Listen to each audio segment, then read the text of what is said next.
Hello, everyone, and welcome to Something to Talk About Live. My name is Liz Owen. I'm the Director of Communications at PFLAG National. It's great to have you here for another week of our weekly inclusion and diversity conversation. And as always, I am joined by my good friend and colleague, Jean Marie Navetta.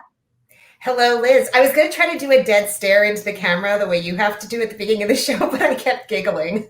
It will never get as awkward as that first 10 seconds when you go live. And I actually believe everyone who's been in a Zoom conversation this year understands that first 10 seconds is torture. It is literally my very favorite part of the whole show every week, watching you just wait for the camera to start. But I know I suffer at the end when I'm waiting for the camera to go off. So we're both suffering together, just in different ways, Liz. Let's see how much painful time I'm going to give you at the end of the show. It's going to be bad. Thank you. Hello, everybody. Some days we laugh a little bit too hard before we get started, and it's hard to get back on track. But we are here, and we are live with Something to Talk About Live. My name is Jean Marie Navetta. My pronouns are she and ella. And every single week, we bring people together to talk about something related to LGBTQ equality and inclusion. And today, we actually have a fun conversation which is about video games. So the video games are fun. The data that we have is actually not that fun. So we have a great article that we use this week from Pink News, which Ed Nightingale, the writer, actually, who was on today, did. And the headline was "Damning Study Shows How LGBT Representation in Games is Practically Non-Existent." So let me give you a couple of the headline bullet points from this one. So only 0.03% of characters in video games are LGBTQ identified. Female characters are 5 times more likely to be naked or almost naked than male characters. Male characters outnumber female characters 4 to 1, and white characters outnumber those POC characters by 3 to 1. So basically, gaming is kind of a hot mess, but there was actually more data in this report, and it was about the social spaces that gaming creates. And for this, I actually would love to bring in our 2 guests, and I have Ed and Ray here, and I'm wondering if we could bring them both in. There's Ed, and there's Ray. Hello, everybody. Thank you so much for joining us. Thanks for having us. So before we get started, and before I start doing the carnage that was this report, I was wondering if you could both quickly tell people a little bit about what brought you into this conversation, besides obviously PFLAG groveling via email. And Ray, would you go first, please? Yeah. Did you say Ray first? Yes. Oh, okay. That's me. So hi, my name is Ray Lancione. I'm board president and CEO of Qweerty Gamers, a 501c3 LGBTQ gamer nonprofit that champions the inclusion and visibility of LGBTQ folk in the gaming industry. So we support game developers, content creators, and gamers. Thank you. And Ed, can you let people know a little bit about what you do? Absolutely. My name's Ed Nightingale, pronouns he, him, and I'm the gaming reporter for Pink News, based in the UK, covering LGBT news across politics, entertainment, and everything. Fantastic. So, we've been talking about gaming for years. This is not in any way, shape, or form a new story. And we've been talking about some of those toxic environments that pop up in some of these gaming, spaces. But what I think was surprising about this report in many ways was that there has been a lot of attention paid to that topic. We've had a lot of conversations about inclusion and representation and healthier spaces. And yet, based on what this report said, it doesn't seem like any of that has really worked. And so, Ray, maybe we can start with you. What do you think is going on? What's happening, and why is there this disconnect? Yeah, I think a lot of it has to do with money, honestly. I think that there are, I think a really good example would be recently, if anyone is not aware, there was a day off Twitch. And that was because folks that are marginalized, particularly people of color, Black folks, trans folks, gay, you name it, they've all been experiencing hate raids. And if you're not familiar with Twitch, just in case you're not, Twitch is a platform that folks go on and they represent either themselves, an avatar, they don't put a camera at all. They play video games and they stream that to viewers, sometimes in the, hundreds of thousands of viewers. And of course, as you mentioned, or maybe you didn't mention it yet, but the top 10 in that report, top 10 streamers are all men. And I believe only one of them identified as gay. But yeah, so these folks are creating their own communities. They are also moderating their own communities with a lot less moderation from Twitch. And I think Twitch wants to put a light touch on these communities because they don't want to push them to another platform like Twitter and Parler happened. And I think it has to do with money. I really think it has to do with money. But we saw with a day off Twitch, 1 million users off that CCU or that DCU, daily active users. I'm bad with abbreviations. So I really just think it has a lot to do with money, and that's the stem of all evil, really, is money. We've just solved so many problems and questions here. Ed, what about you? What do you think? What are you seeing when you look at this? It's an interesting question because I think, you know, the report is correct. I think in the grand scheme of things, there is definitely a problem with representation. I think that there is still some positives to be found here. I think that there is better LGBT representation than there has been in the past. I think that there are more LGBT plus communities than there have been in the past. I think that the industry is still very young compared to, you know, TV and film and everything else. And like those industries, is still very sort of based on straight white male ideals, and that's very ingrained, and it's going to take some time for things to change slowly, and they are changing. I think one of the interesting things, not to completely undermine the article at all, but I think one of the interesting things is the limitations of this study. As Ray said, you know, they've looked at the top Twitch streamers, and that is a very small subsection of gaming as a whole. I think the idea of being a gamer is very outdated. You know, it's that stereotype of the teenage boy sat sweating in a room somewhere, and that still exists, of course. But the idea of being a gamer is a huge spectrum of different people. The average age of a gamer now is in their mid-30s. And that could be anyone from playing hardcore games in their room down to just playing games on their mobile phone. So, you know, what is a gamer is huge. And there's therefore a huge spectrum of different people playing games and playing all sorts of different games.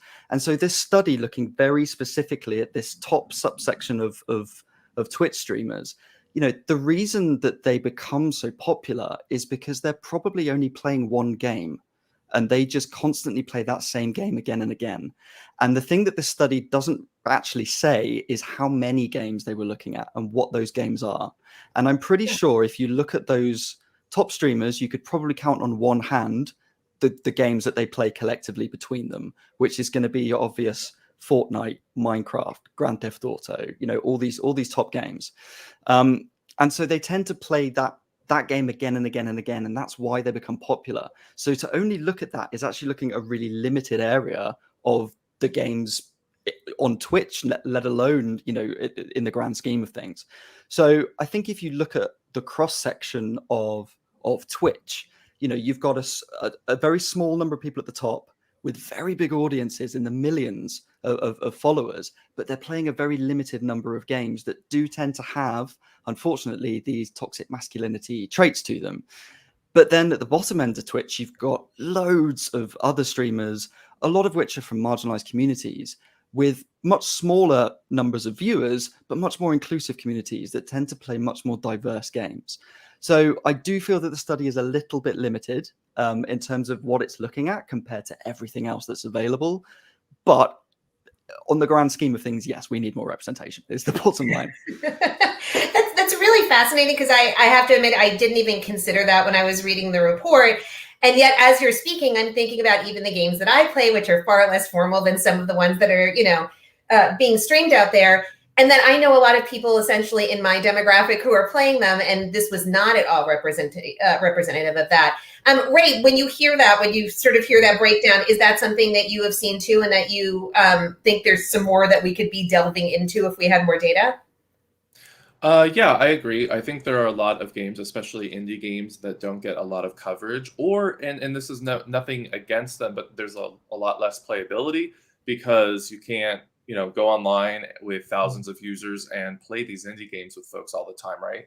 So the games with the most money are going to be able to support that kind of, you know, outreach and say, hey, buy our game, Call of Duty. This is Call of Duty. Buy this game. And these games have also had a long history of being around, right? So folks are going to know their Call of Duty. Fortnite's been around for a while now. Minecraft's been around for 10 years. Kind of having to, I would say, making those games more diverse probably. I'm not sure it's gonna do the greatest for the community because first off, storytelling is really kind of going away for those games. I think Call of Duty, I don't know about its most recent iteration, but they got rid of the story for basically Fortnite kind of mode. So stories are really kind of going away with these really AAA titles. But yeah, I really do think I agree with Ed that they probably didn't take a closer look at these other really great indie games. I think a really great success story would be like Dream Daddy, right? Now that game doesn't have a lot of replayability in terms of like you can play with your friends every day when you get home after work, right? So there really isn't. I would say the best game that has done good for representation, and I don't know if it's at the top charts right now, is Apex Legends. Like half the queer characters are queer or marginalized. So I concur. So there's actually a lot more to this. So one of the pieces that I found interesting in this report, obviously there was data on representation or lack thereof, but there was a lot of content in there about the social element and the spaces created inside of gaming communities. And first of all, how incredibly popular these are, how much time people spend there. And we're primarily talking male identified gamers. And also how incredibly toxic they are. I mean, that was, to me, the representation stuff didn't shock me that much. But the pairing of these environments are reported to be super toxic. You're hearing racist, homophobic, transphobic, sexist comments all the time. And yet, when gamers were asked, why are you spending time there? So many of them said, I feel like I can be myself. I feel like I can let my guard down. And those two things seem to not match up. That these really hostile environments are also seemingly safe environments for some gamers. What do we make of that? And Ray, maybe can you talk a little bit about that first? Like, what do you make of this sort of these two things put together, and should we be concerned about that? I think we should be concerned. These communities are mostly self-governed. I think I mentioned earlier that these content creators, or just a bunch of friends that create like a Discord together, right? They're self-governing until there's a really, really big issue, like, say an attack on our Capitol, and then they find the Discord chat rooms for that. But these companies need to do a better job at moderating their own platforms, video games, what have you. I love Dead by Daylight, but I get called the F word once a week. And when I do a report, I don't hear back from them. They're like, hey, we received your report, thanks. So, the First Amendment doesn't apply to video games and those platforms. You shouldn't be able to get away in calling someone the N-word or the F word. There should be repercussions. You should be banned from chatting in a video game for a year. But no one's really taking accountability because they're not seeing any negative repercussions, right? Maybe we saw Twitch losing 1 million users for one day. But besides that, I'm not really seeing the repercussions. So really, I think we're going to need more effort from all of us together, including allies, to pick a day or do something to make sure that we're making it clear we need there to be more repercussions. And I'll just I'll put one more thing in there. Discord, I know, does not save messages. If you delete a message off Discord, they cannot access it, apparently. We had someone come in and do like a hate raid on our Discord once. We deleted the message so that it wouldn't be offensive to other people. I talked to somebody from Discord. They're like, oh, if you deleted the message, we can't do anything about it. It's like, so I'm supposed to leave the offensive message there? This is across the board. There are just not enough folks, not enough customer service folks to track down all this hatred. And so companies just need to start doing better. Thank you. And Ed, what did, because I really was interested in sort of your take on what the report didn't account for in terms of games. So when you look at this gaming space and the issues that it raised there, what did you see? Is this reason for concern? Does there need to be more control? Yeah, I mean, you mentioned this idea of sort of safe spaces, and I think that's something that's incredibly important for marginalized communities, the LGBT plus community. And it's great that on Twitch, people can find that. They can find solace. They can find people that they identify with that maybe they can't in TVs and movies and whatever. They can go on Twitch and they can see someone like them streaming and think, yes, this is great, and that's so powerful for representation. And I think with COVID especially, everyone's stuck inside. People have really bonded over Twitch. That's part of the reason it's really blown up and become so popular. But that also goes the other way. I think as Ray sort of alluded to there, anyone can be popular on Twitch, and there is no governance.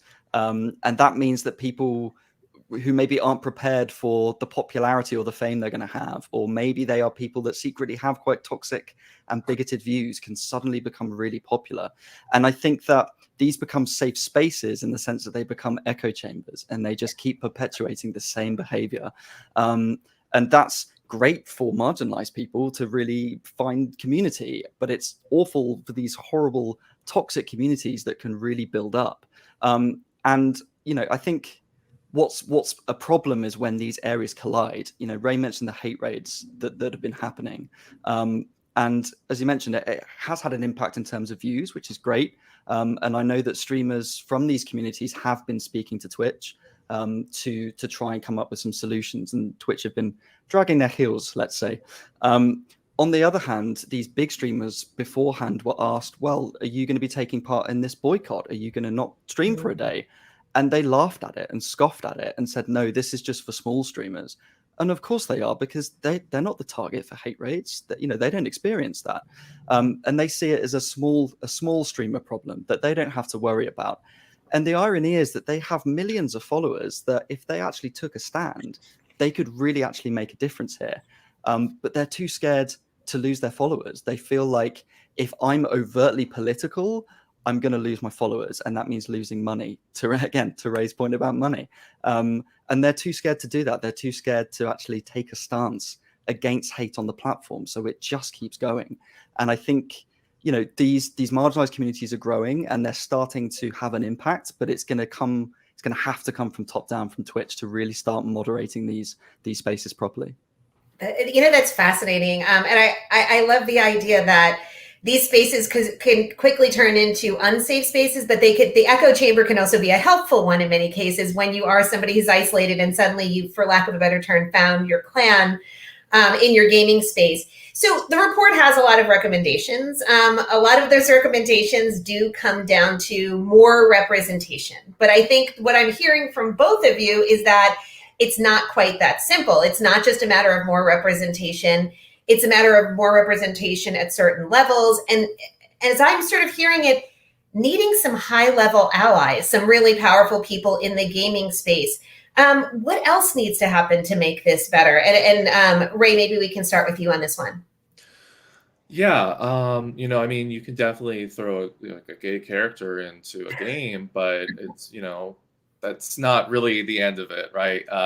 You're going to need to hire sensitivity readers. You're going to need to get consultants to really kind of tell the queer stories out there. Because let's face it, video games are just a representation of the society at large, and we know that we're very polarized, and it's either you're like this or you're like this to a lot of folks, right?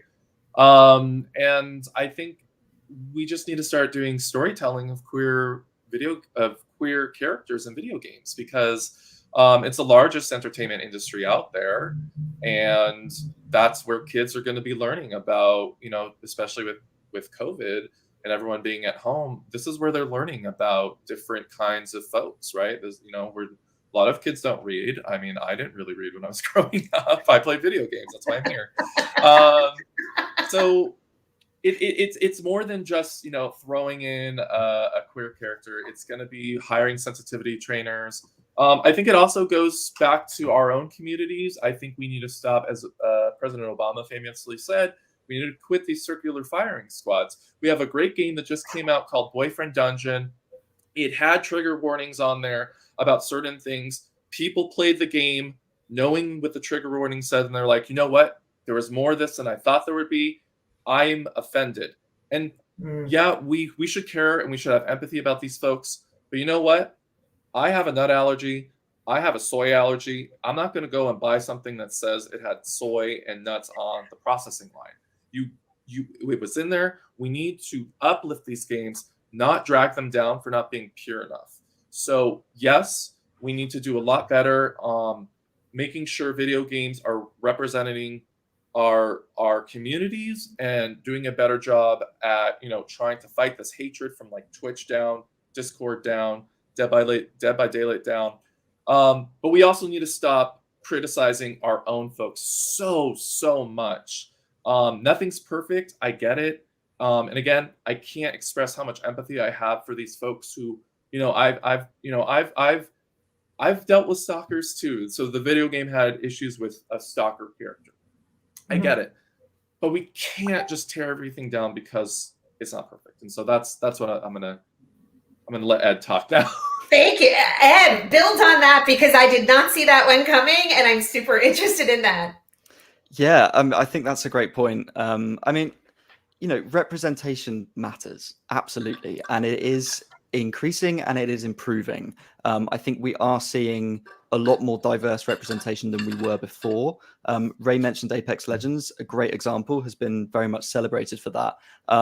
And I think in your sort of AAA big budget games, we are starting to see more diverse representation there, as well as in the indie space, which is really exciting. I think we still need to see more representation of even more marginalized communities. I wrote a piece recently around asexual representation in gaming, which is practically non-existent. And I spoke to some Twitch streamers who identify as asexual, and when there is that representation, they feel so seen and it has such a profound impact for them, but it's really, really rare. Yes. So I think we need to see more representation, and that is happening gradually. I think there are two other major things that need to happen. The first is that it goes back to the industry and the people making the games. And predominantly, they are straight white men. And they're going to make games about straight white men for straight white men. And until that changes, we're not going to start seeing that representation in these games that is done in an authentic way, which is what we really want. And I think we're at a point of change, I'm hoping. The big news story at the moment is around Activision Blizzard, who make World of Warcraft, Call of Duty, Overwatch, tons of games. And they are in the midst of this sexual harassment lawsuit in California. And all these stories have come out because of that, of just the most awful harassment. But other companies are also coming out with similar stories. We're seeing Ubisoft coming out. We're seeing Riot Games coming out. And there's a mass thing that needs to happen across the industry of all these companies looking back at themselves and saying, we're not doing a good enough job here of protecting our own employees, let alone the representation that we're bringing to games. So I think that really needs to happen. People need to start unionizing, and we need to start changing what's actually happening in the companies. And I think that will then trickle down into the representation that we see in the games. The second major point, which Ray's already brought up, is this idea of moderation. And that is in Twitch spaces, but it's also just in voice chat, in just playing games. There was another study recently that looked at women online, and 59% of women in games hide their identity online because they're scared of abuse and harassment. 59% just for being themselves. They literally won't talk in voice chat. They're scared to do anything just because they want to have fun in a video game. And that's a hard thing to moderate, but it needs to be done. There needs to be recordings, there need to be repercussions, so that people actually feel safe to just have fun and play games, which is what it's all about. I think it's really interesting that you mentioned the companies producing the games themselves. It's very interesting because just last week I got an email with a bunch of job postings here. I live in California. And I will mention that Blizzard had something for a diversity position. And I actually stopped and looked up and said, Blizzard, look at that, which I think is very interesting to put that together. So I know we have some questions, but I have one more from people who are watching, but I have one more question for both of you, which is obviously this focuses on everything that's not right, those spaces that are not going well. I'd love to elevate the names of a couple of titles that you really love, where you think things are going right, and if we can give those people and those games some visibility. So Ray, maybe we can start with you, and then Ed, what do you have? Yeah, I mean, I'll just start by kind of plugging our grant program, which is supposed to help with this. It's going to get bigger, I hope, and help more folks. But we have a grant program, and like one game I wish we could have fully funded, but unfortunately we're not that large of a nonprofit yet. And that game is called Drag Her. It is a fighting drag queen game. They just showcased it at Butch Puddin's Precinct LA like night. It's like a club in downtown LA. So I really hope that we can start funding more queer games like this. This is what they need. They need funding. I did actually write down a few communities that are doing it right, and video games. So I think I mentioned earlier Dream Daddy. I think also Stardew Valley I thought was a great example because it was the first farming game that had same-sex relations. And I also wanted to just shout out a few stream teams that are on Twitch that I think do promote inclusion and diversity. So we got Stream Queens, we got Rainbow Arcade and Aussie Pride, and Team Technicolor, which is a new one. That's one of our friends, London Bradshaw, founded that. And I really think I want to shout out another nonprofit that actually I believe Cypher Tanya DePass did the sensitivity reading for Boyfriend Dungeon recently, and so that's I Need Diverse Games. They're a great nonprofit. They've actually donated to our nonprofit before, which I thought was really cool. So I think those are some really cool folks doing it, but I would not mention any AAA titles besides maybe Apex Legends that are doing it right. Thank you. Ed? Firstly, I need to play Drag Her immediately. Please look up Drag Her. Look it up. It's amazing. They're on Twitter, Drag Her. Do it. Yeah, I think you've mentioned some great streamed teams there. I'll add in Transmission Gaming and Transtopia, which are two trans teams as well. But all the ones you mentioned are doing great work. I think just as an interesting point, I think, is the way that representation is also changing in games. We're starting to see that there are less sort of queer games by queer people about being queer for queer people, which is quite limited in scope. And I think we're starting to see more representation in sort of more mainstream games, maybe aimed at a wider or much wider audience, where there are characters who just happen to be queer, but it's normalized and it's not a focus of the story. And I think that that's a really important direction that we are starting to go in. So something like, the biggest game from last year, The Last of Us Part 2, has a lesbian in the lead role, which is amazing. But the game itself is about a zombie apocalypse. It's not about being lesbian. And that's great that it's just a part of Ellie's character. It's not a focus of the story, but it's attracting a really wide audience of people. There was also Tell Me Why last year, which was the first big budget game to have a trans lead character. So I think, especially in that big budget area, we're starting to see more LGBT plus representation, which is great. There's far more in the indie space as well. Almost countless. I mean, you mentioned Boyfriend Dungeon before. Hades is also one of the biggest games, which has a bisexual lead character. Tons more. Another is called Ekenfell or Ikenfell. It's like a sort of Harry Potter-esque Witches and Wizards school, but super queer friendly. Pretty much every character in it is queer in some way, which is JK Rowling. Fantastic. Exactly. So if you want Harry Potter but not Harry Potter, I would definitely recommend that. Leave it to us to reinvent what we need. It's just how we do things in our community. Well, I want to thank both of you. I think this is such a fascinating conversation. And I think just talking to the two of you, I started to see possibilities and aspects of the discussion that I think are not in the mainstream enough. I mean, you're right. If we just look at this was just looking at the biggest games out there and the most powerful gamers out there. And yet there is this whole community going on. So I think there's a lot more that we can talk about this. And I would love if maybe we get back together again sometime and have you both back on and talk maybe a year from now and see what has happened. Have some of these games come out and has it influenced the conversation? Because I think there's a lot of spaces that people need and we have the chance to build them correctly. Absolutely. Thank you both so much. Thank you both for what you're doing to give visibility to the games and to the gamers and to these really important conversations, Ed, with your writing and Ray with the advocacy work that you are doing. Thank you both so much. And everybody should definitely check out the work that both of them are doing. Thank you so much for having us. Thank you. And that brings us to the end of yet another show. I think this was show number 71 or 72. We've been together a long time, people. Anyway, we will be back next week with another great show. We have some really fantastic ones coming up for you.